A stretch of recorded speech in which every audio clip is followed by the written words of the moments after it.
Hello, hello. This is Rob Butler again for Jack's Scratch Build Challenge.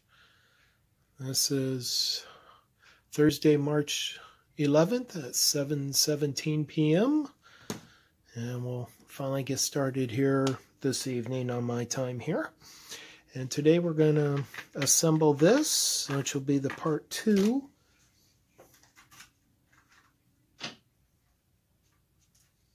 of this build. So we're going to make it 2 feet long total. I'll walk you through how I build this a little bit more than I did the first time. Get that out of the way. So first thing, what I do is I marked about 10 scale feet with a ruler, with a scale ruler. That's probably blinding you. Yeah, there's S scale. That's why I'm modeling is SN3, so it's S scale. And then it goes this way. So I measured from that last bent to there, which is 10 feet, 20, 30, 40, 50, and then 60 feet. Now what I'm going to do is try and find center for this. Shoot, I forgot a pencil. It's right here in front of me. There we go. Let's do a pencil.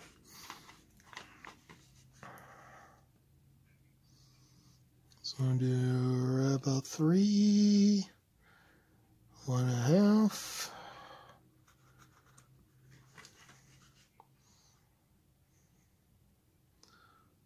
There we go. It doesn't have to be precise. Just so you get an idea of where center is for those bents, so you get them all lined up. Remember, in the real life, they never were perfectly straight and square. Usually they came in and rebuild them over time. Storm would come in, or ice floods, knock out a couple, so they'd have to tear out part of it, tear it all apart, redo the pilings, and then, they never went in quite right, so, and forever changing.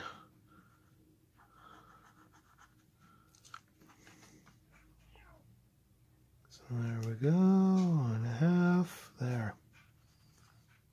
There we go. So now we got kind of the center line there. Now what I'm going to use is this fabric tack. Well, I've got a craft warehouse. I think you can get these at Michael's, Hobby Lobby, anywhere. It's actually like a bonds fabric, lace, wood, trims, grabs fast and dries clear, acid-free washable. And it's basically like a hot glue gun without the heat, as one of my wife's YouTubers like to call it. I just take the bents, which I've already made up. I already have the nut bolt washer castings on them. And I'll just put a lot on here. I'm going to be covering this all up with scenery once I'm done, so it does not have to be pretty at this stage. Kind of center that up.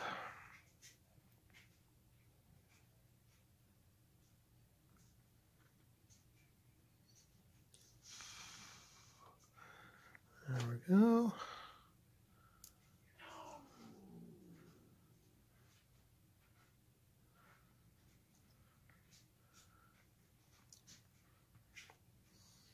It works just like hot glue with that string and all.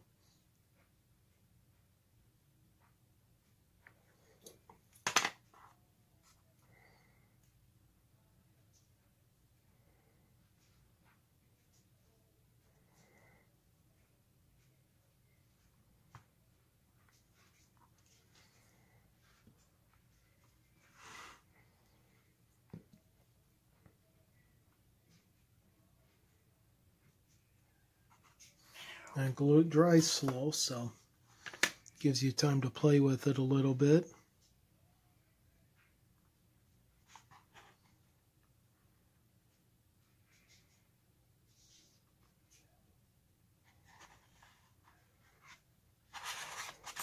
Back to this way, it's not quite level that way. There we go.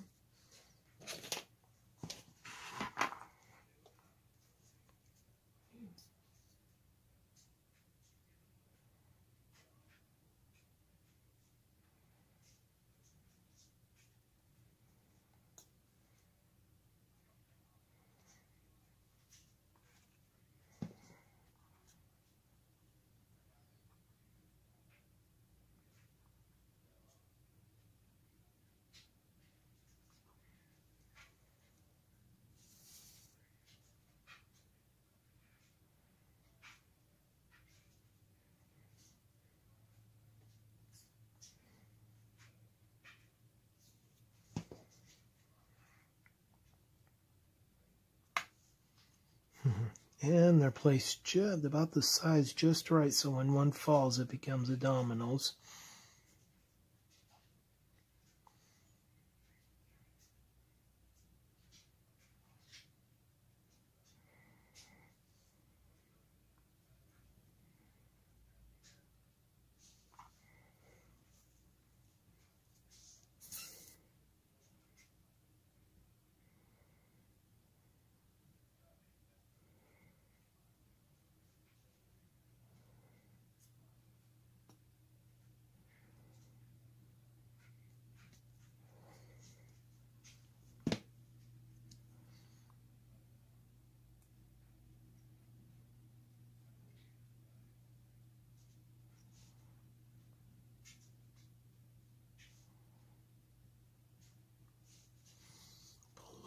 More in there. That one's cut just a little bit short.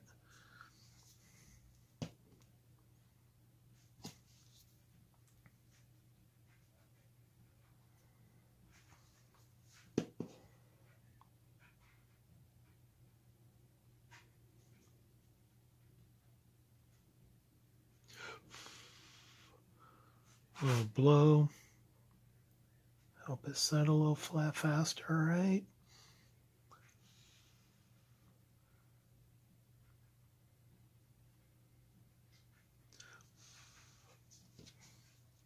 A little bit more on here.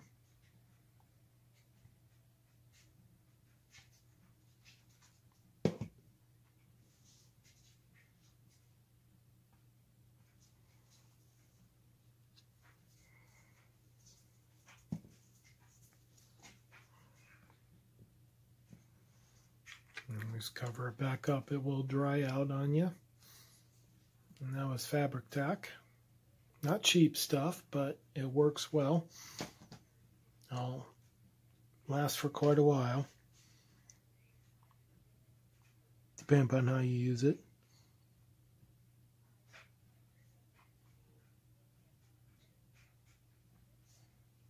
Know what to spend the money on.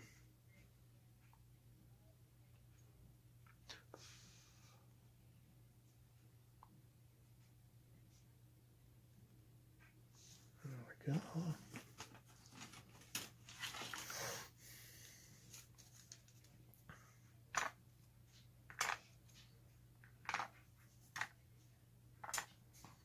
Set some pieces of wood on top of it just to help hold them.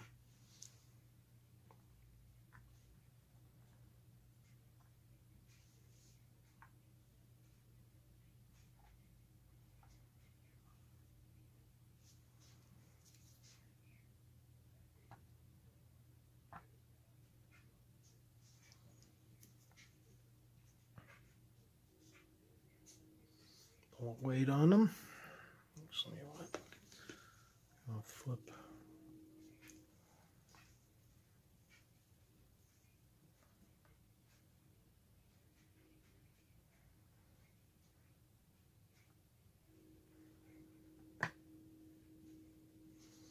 There we go. Straighten up a couple of them here. They're leaning a little bit. I think we're just going to move that off to the side and let that dry.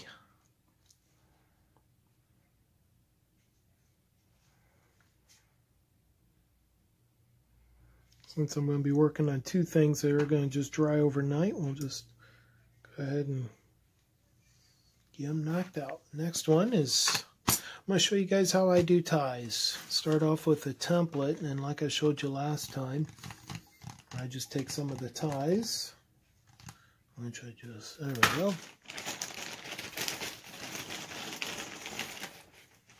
And you just use the ties and pieces of wood and spacers to make your jig. That's basically what I do, is start it at one side. Actually, where did I start? Right now, I started like right here in the middle. Figured out where center was going to be. And then put down a tie, glued in a piece of plastic, laid down another tie, glued down another piece of plastic, and then just kept doing that until you finally get all the way across. And hopefully these slide in and out enough to where even when they dry, they get a little bit of an angle and don't look totally uniform. There's one a little smaller. On the bridge, I'm using S-scale white pine bridge and truss ties from PBL. I get them from PBL. They buy them from Mount Albert. I just like to promote PBL as much as I can. Great modeling company, great models, and great company just to work with, period. Good, friendly people. Or if you're into SN3, I'm sure you already know who they are. But we just lay these out. Doo-doo-doo. Come on, lay in there. There you go. And some of these ties, you know, even though they're cut pretty uniform, they're still just a little bit off sometimes in just the scale size of them.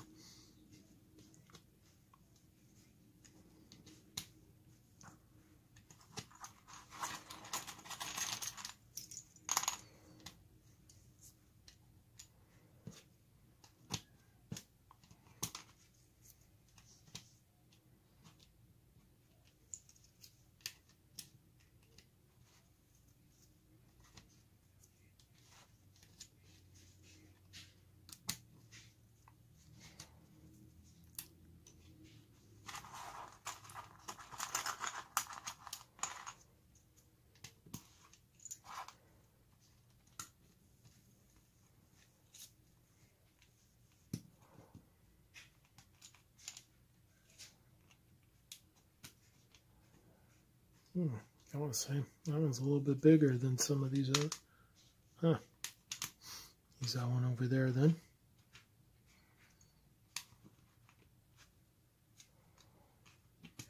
And how I stain my ties is I'll take that bag and I'll have 3 or 4 different stains, and I'll do just like a handful inside just the plastic bag. Dump some of your stain in there, a handful of ties, and just let them soak in there for a little bit. Usually start off with like the lightest color first, and then pull those ties out to dry on a piece of newspaper. Pour in a darker stain, kind of a medium stain, and then pour in another, and then hand in another handful of ties. Mix them around real good, and that just kind of blends them up and kind of gets some of this color differential when you mix 2 or 3 stains, and then sometimes even take some of the lighter ones, put them in some of the darker colored, so you're staining, you know, some of them 2 or 3 times, so you just get all those colors and brings out some of the wood detail. So when you photograph this really close, you can see all that detail and just how nice it looks. There we go. So there's our jig. There we go. Okay, and like last time, I'll go ahead and start here with the center walkway.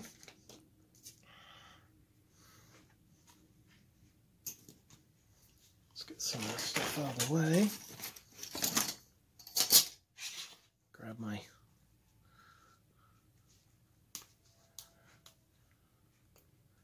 glowing thing there.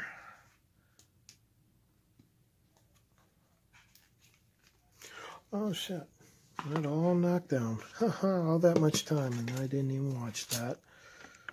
That wasn't good. I'm going to put this over to the side where I won't bump it as much.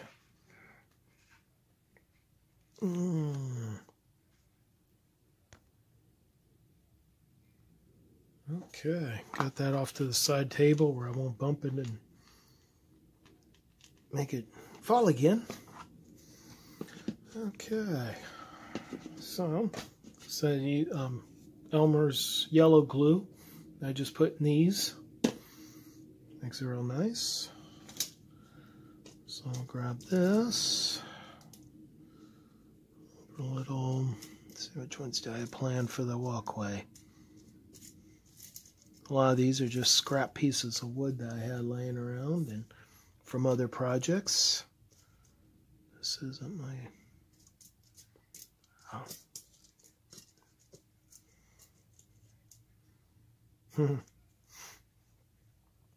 That came from Engine Shed from BTS.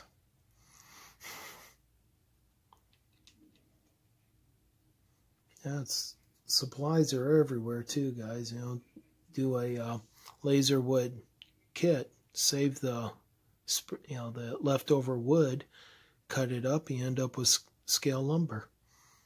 You can always use it all eventually. If nothing more, break it up into little pieces and it becomes detail.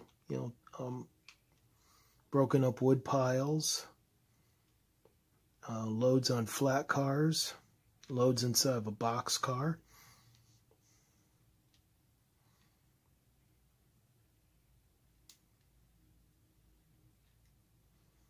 Just a little bit of glue here in the middle of each one. Where these black lines are is kind of a number 4 switch I made from a couple templates for projects further down the road.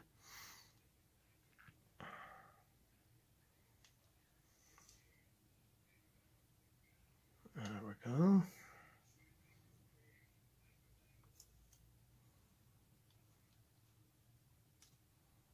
Stay in there, squirrely.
Press that down a little more.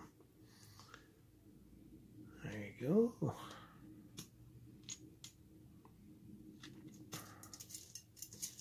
Ah, good enough. Oop, that's gonna blind you guys.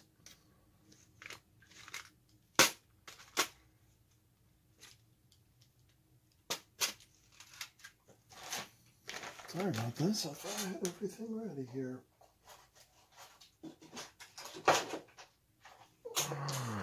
Go back to this box. There we go. There we go. That'll be a good one. I'll grab a bunch of these.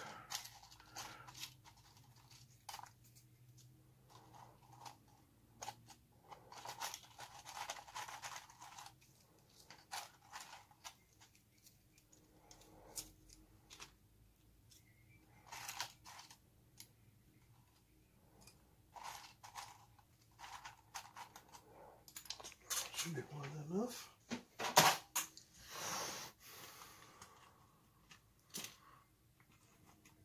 Those we'll use here in a minute. Nothing ever wants to stay in place, does it? Jeez. Everything grows legs and moves.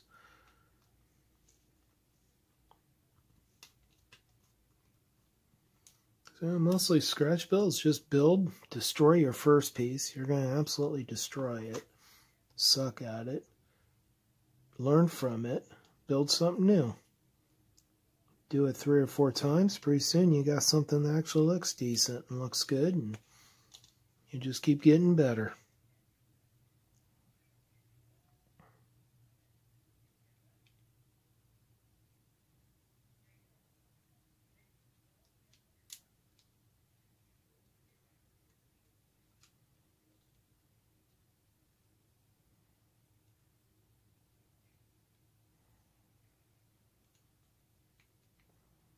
There we go.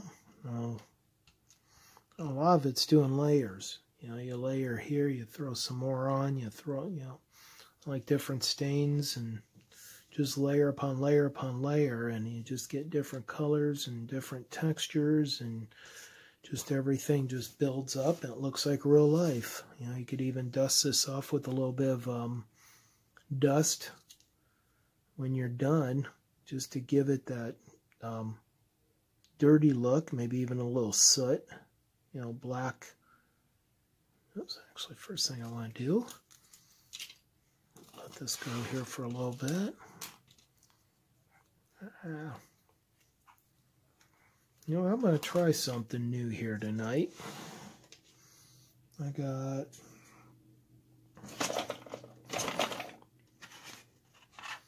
put this over here out of the way. Got a technique I've been wanting to try.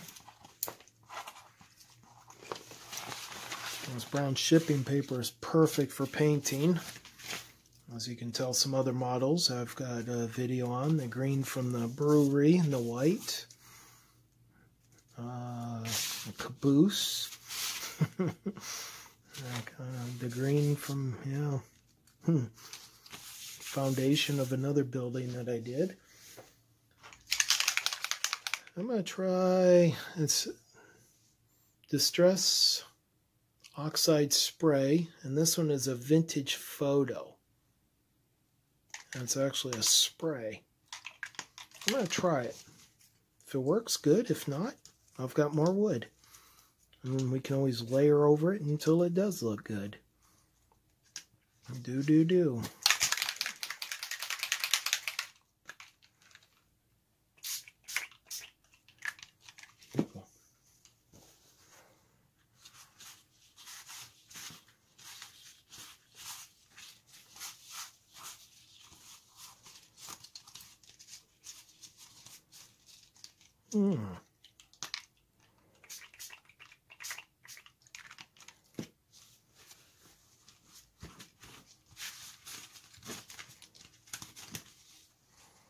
I'll spread that around in there.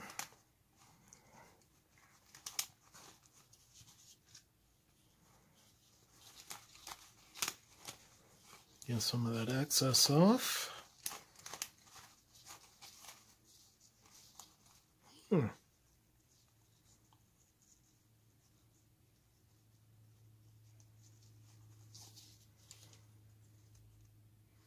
That's kind of interesting.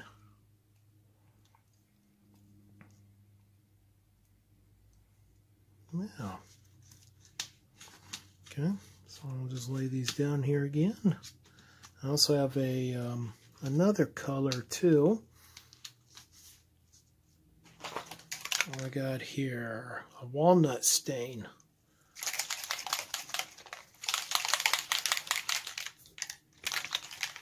Mix this one up. Let's clean that tip off. Clean that up a little bit. Get those tips clean though, otherwise they'll gum up on you. Let that cap go. There we go.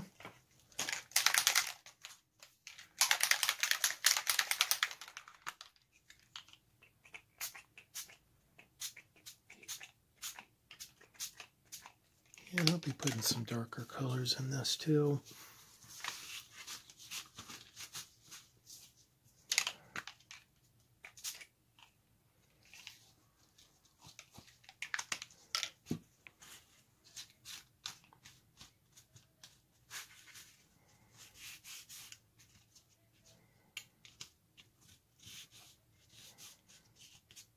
That would be good for like a brown colored building trim.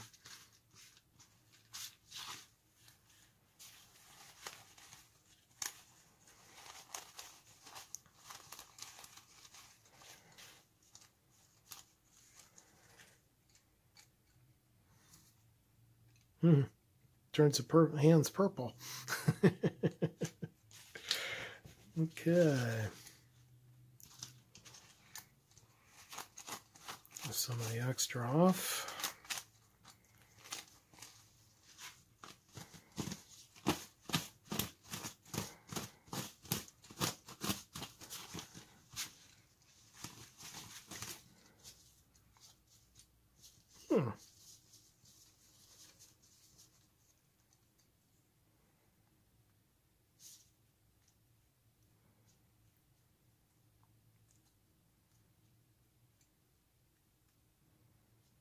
Not too bad. Different. Go back to my, let's see, what do we want? I think, let's go strong tone. Okay, now I'm going back to the Army Painter Quick Shades. Strong tone.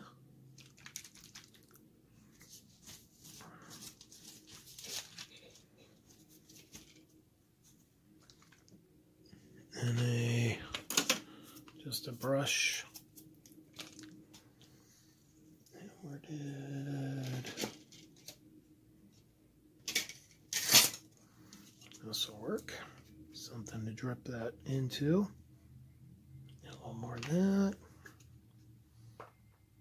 And these are shade washes for doing miniatures. You can instantly shade little miniatures, or even use them on model railroading to bring out some highlights, some other details. Great darker wood.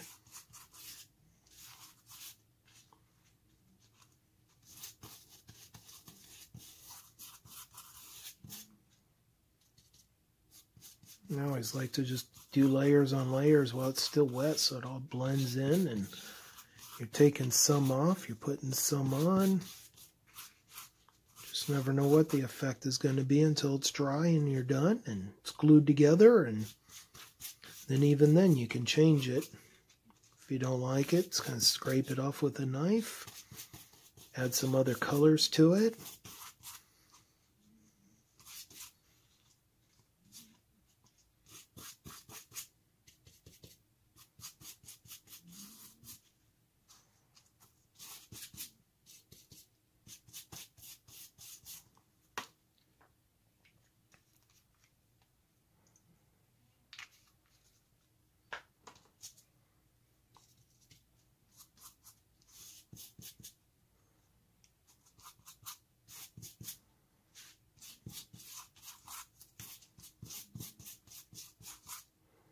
You never know what the wood's going to absorb and reject or going to end up doing. It's kind of like real life.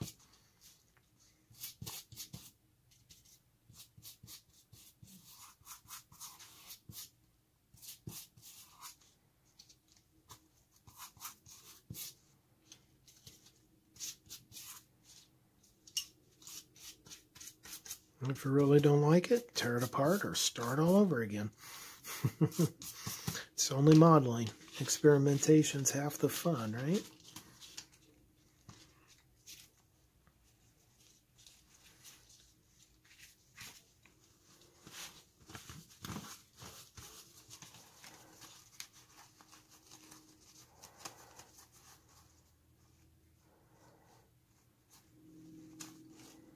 Oh, yeah.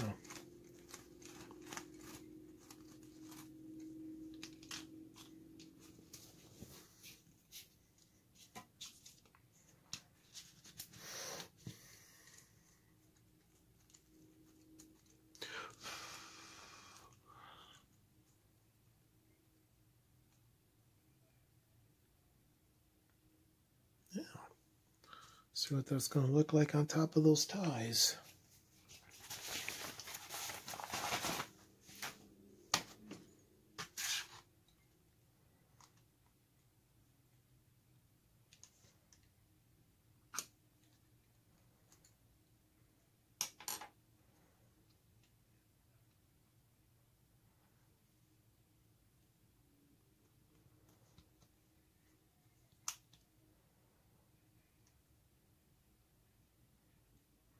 Okay, since that's going to be there.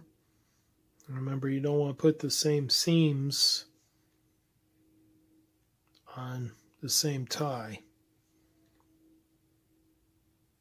So like where these would be, you don't want that and that to be together, otherwise you create a weak spot.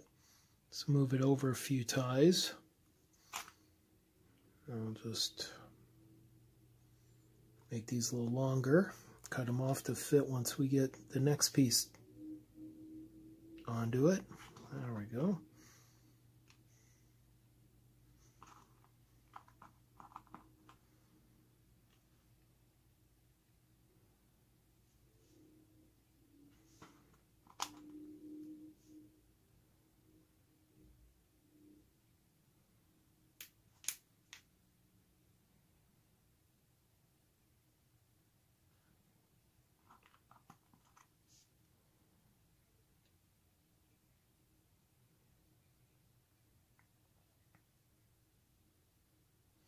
Yeah, that'll work.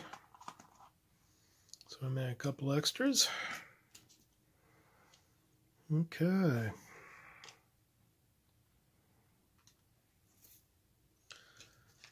Grab our glue here again.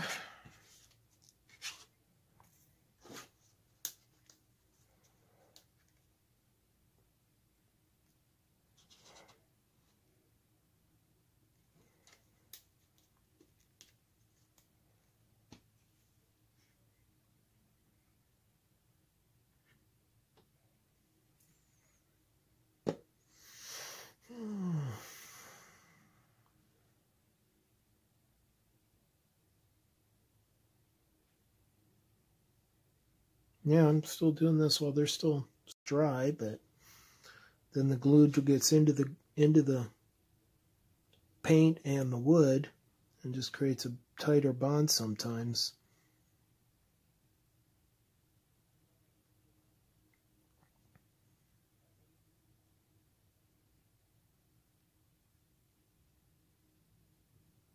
There we go. Right about to the edge.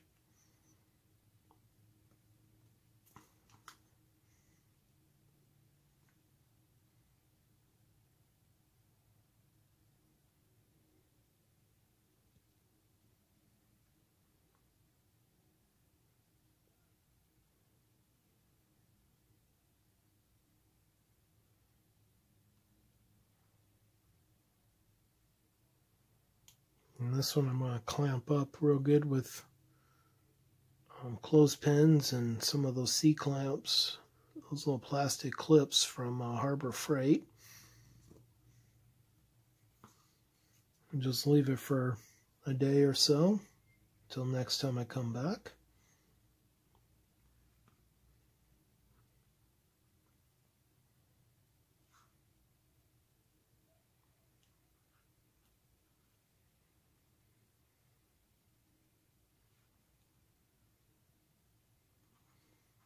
I don't know if you guys can see it, but there's actually some wood detail, and you get about 3 or 4 different colors in each piece, and they're all kind of the same, but yet each one's colored a little bit different. And when I come in here, we do the nut bolt washer castings on each one. That'll be when this is fully dry.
Well, I hope you guys are enjoying my videos. I'm kind of enjoying making them, and I'm glad Jack did this challenge that challenged me from this idea to actually putting it on camera and showing the world what I do.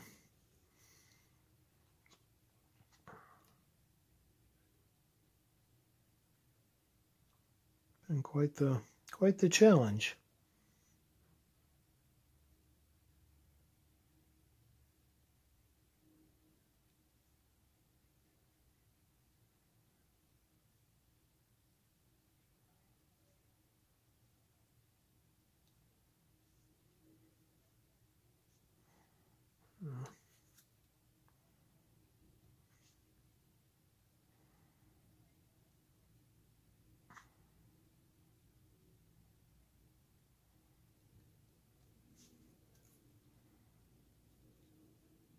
Oops, I got glue on them.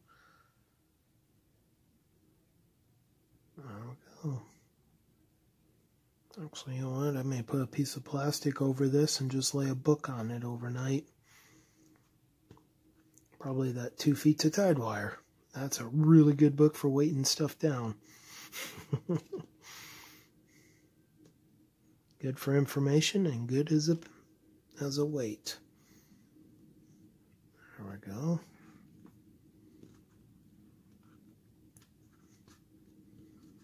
I know the glue's oozing out, but I usually don't worry about that until it's dry or come in. Now maybe pick out the bigger ones. Just kind of pick out the bigger boogers.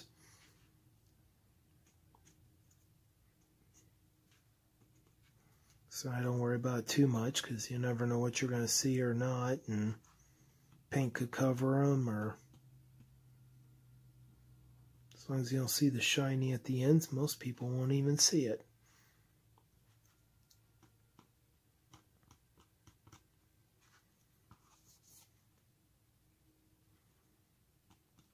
If you do it though when it's dry, what I'll do is I'll just cut along until it like pops off, and then you can just flick it off. So you just cut it in real layers, and then just I'll usually just pop right out, because it doesn't stick right there because it's not weighted. So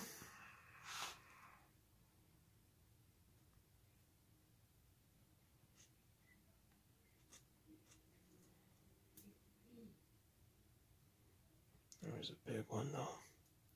Knock that down.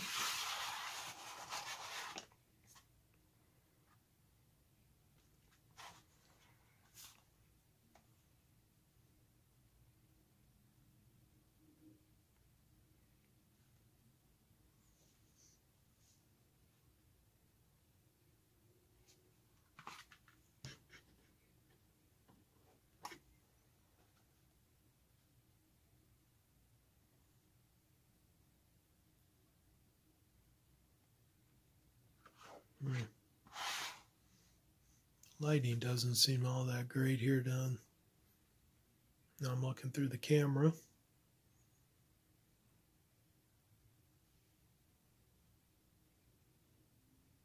There we go. Let that dry before I even take it out of the jig. Another reason I like using plastic is then you can let the wood glue and it is going to adhere to the plastic.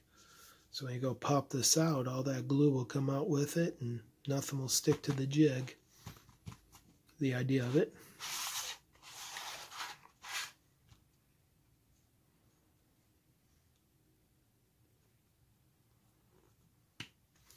There we go. That's it for tonight. I'll talk to you guys here when this dries in probably a couple days. Bye.